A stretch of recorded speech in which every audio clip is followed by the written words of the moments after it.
할렐루야. 오늘도 주님 안에서 축복된 날입니다. 그리고 오늘은 3월 21일 금요일입니다.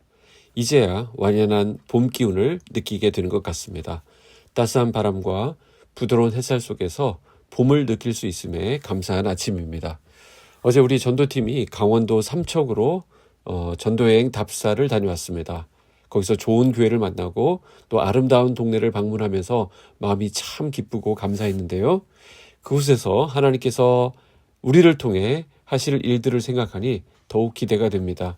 전도자의 발걸음을 아름답다고 하신 주님의 말씀처럼 우리가 가는 길이 복음의 길이 되고 사랑과 소망을 전하는 길이 되기를 소망합니다. 어제는 우리 빗다 교육부 예솔이의 생일이었는데 제가 기억을 못했습니다. 놓쳤는데요. 늦었지만 우리 예솔이의 생일을 축하합니다.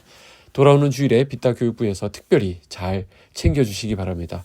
오늘도 복음의 걸음을 내딛게 되실 여러분들을 응원합니다. 주님의 은혜와 평강이 저와 여러분의 하루를 밝히시기를 축복합니다. 함께 나눌 말씀은 누가복음 13장 22절로 30절까지의 말씀입니다.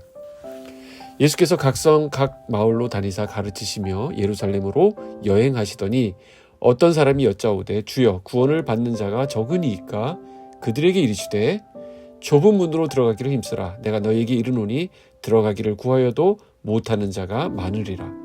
집주인이 일어나 문을 한 번 닫은 후에 너희가 밖에 서서 문을 두드리며 주여 열어주소서 하면 그가 대답하여 이르되 나는 너희가 어디에서 온 자인지 알지 못하노라 하리니 그때 너희가 말하되 우리는 주 앞에서 먹고 마셨으며 주는 또한 우리의 길거리에서 가르치셨나이다 하나 그가 너희에게 말하여 이르되 나는 너희가 어디에서 왔는지 알지 못하노라.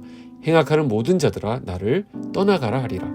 너희가 아브라함과 이삭과 야곱과 모든 선지자는 하나님 나라에 있고 오직 너희는 밖에 쫓겨난 것을 볼 때에 거기서 슬피 울며 이를 갈리라.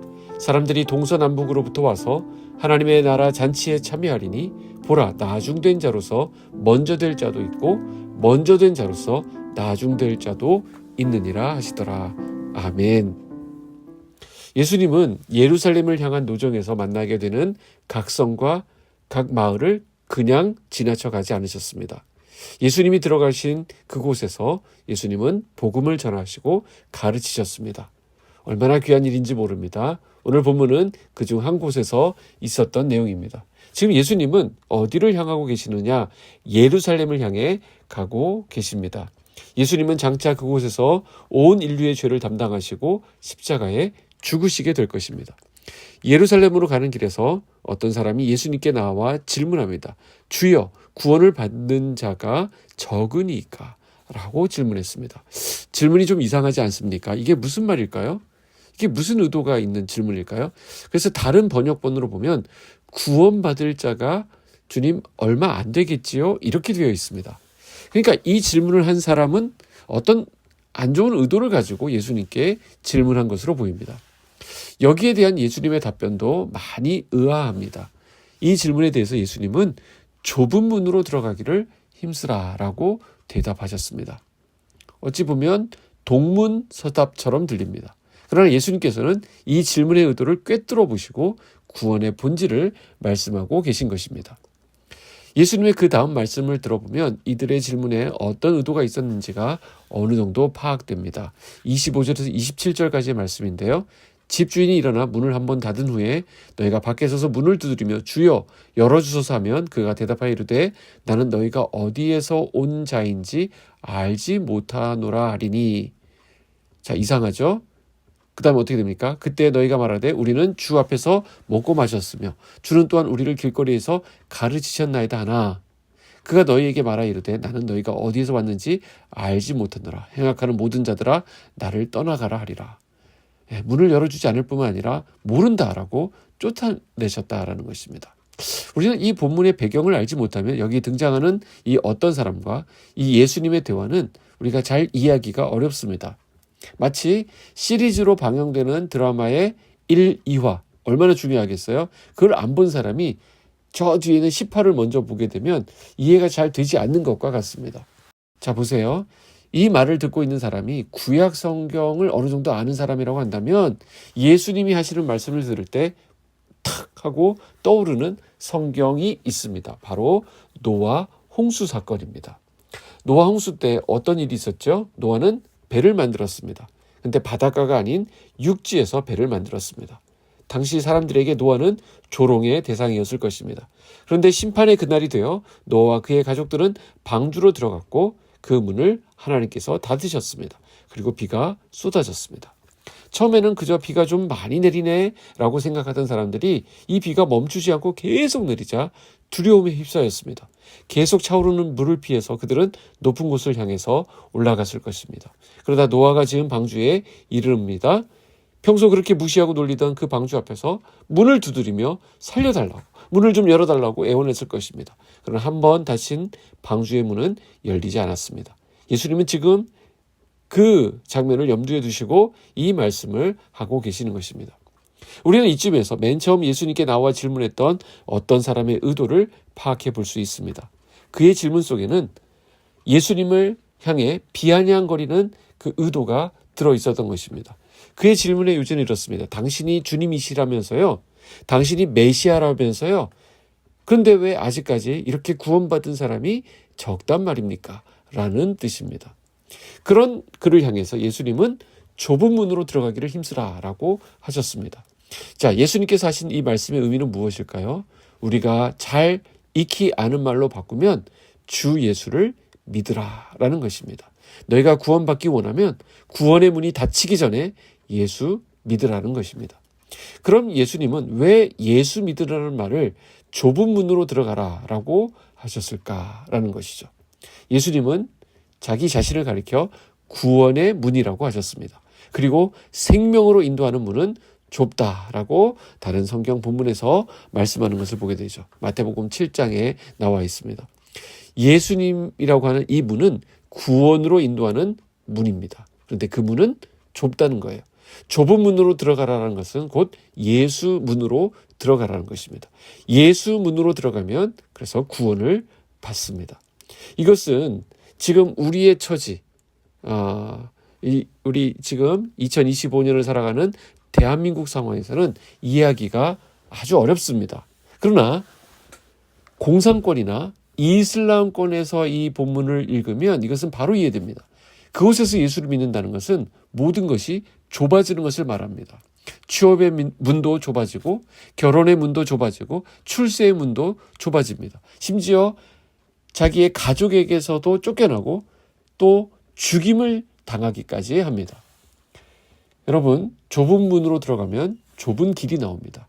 예수님께서 자신을 길이라고 말씀하신 것은 이미 잘 알려진 사실입니다. 예수님은 내가 곧 길이요 진리요 생명이라고 말씀하시면서 나로 말미암지 않고는 아버지께로 올 자가 없느니라 라고 말씀하셨습니다. 예수의 길은 하나님 아버지께로 나아가는 유일한 길입니다. 예수 길은 생명으로 인도하는 길입니다. 예수님은 길이신데 그 길은 좁은 길입니다. 자, 정리하면 좁은 문으로 들어가라는 이 말씀은 예수 문으로 들어가라는 말씀이고, 좁은 길을 걸으라는 이 말씀은 예수의 길을 걸으라는 말씀입니다. 예수 믿는 사람은 그렇기 때문에 이미 좁은 문으로 들어온 사람들이죠. 그리스도인은 그 좁은 길을 걷고 있는 사람을 의미합니다. 그러나 그 길은 생명의 길이겠죠. 기억하시기 바랍니다. 예수님을 믿는 오늘 이 새벽 묵상하고 있는 저와 여러분은 이미 좁은 문으로 들어선 사람들입니다. 그러므로 좁은 문으로 들어가라는 이 말씀은 아직 예수님을 믿지 않는 사람들에게 하시는 경고의 메시지임을 알게 됩니다. 혹 그리스도인 중에 좁은 문으로 들어가라 라는 이 말씀을 오해해서 그냥 가난하게 살고 좁은 평수에 사는 것이 좁은 문으로 들어가는 것이라고 생각합니다. 그러다가 돈이 생기고 그래서 부유해지고 그래서 좋은 차를 타게 되고 큰 집에 살게 되면 좁은 문으로 들어가기가 어렵게 된 것이라고 생각해서 고민하는 분들이 있습니다. 또한 다른 그리스도인들이 그런 부유한 모습을 살아가는 것을 보면 마치 타락한 것처럼 이렇게 바라보면서 정죄하기도 합니다. 물론 우리가 성령의 열매를 맺는 입장에 있기 때문에 성령의 열매 중에 절제가 있죠. 우리가 절제할 수 있습니다. 덕을 위해서도 내가 가진 고난을 다 쓰지 않을 수도 있습니다. 그것은 참 귀하고 아름다운 일입니다. 그러나 좁은 문으로 들어가라는 말씀을 오해해서 하나님께서 나에게 주신 복을 누리지 않고 그냥 계속 눌려서 지낸다면 그것은 너무나도 안타까운 일입니다. 좁은 문으로 들어가라라고 하는 예수님의 말씀은 바로 구원의 본질을 말씀하시는 것입니다. 좁은 문은 예수 그리스도이시며 그 문으로 들어가야 구원을 받을 수 있습니다. 예수님을 믿는다는 것은 좁은 길을 걸어가는 것이고 때로는 세상의 유혹을 포기하고 헌신해야 하는 것입니다. 하지만 이 좁은 문 안에는 참된 평안과 자유와 기쁨이 있습니다. 하나님은 우리를 좁은 문으로 인도하셨고 그 길을 걸을 수 있도록 은혜를 베푸셨습니다. 좁은 문은 결코 고난만 있는 문이 아닙니다. 그 안에는 예수님과의 동행이 있고 하나님의 임재가 있고 거기에 영원한 생명이 있습니다.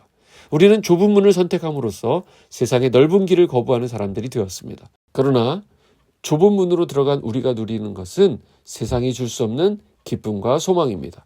여기에 복이 있습니다.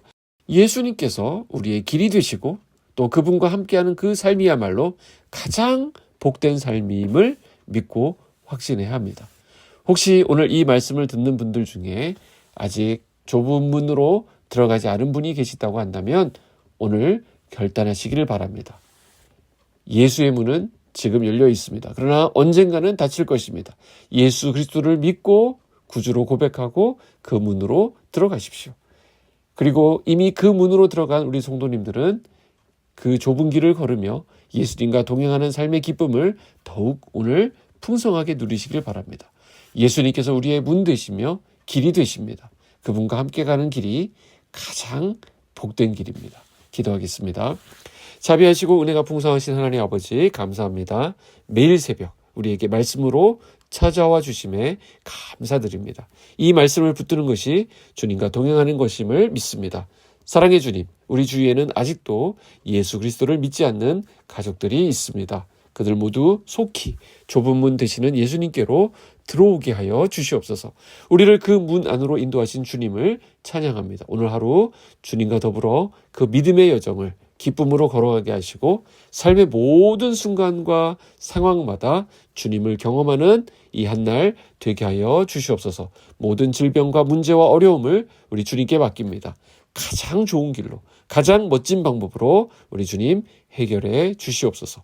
주님을 신뢰하오며 예수 그리스도의 이름으로 기도하옵나이다. 아멘.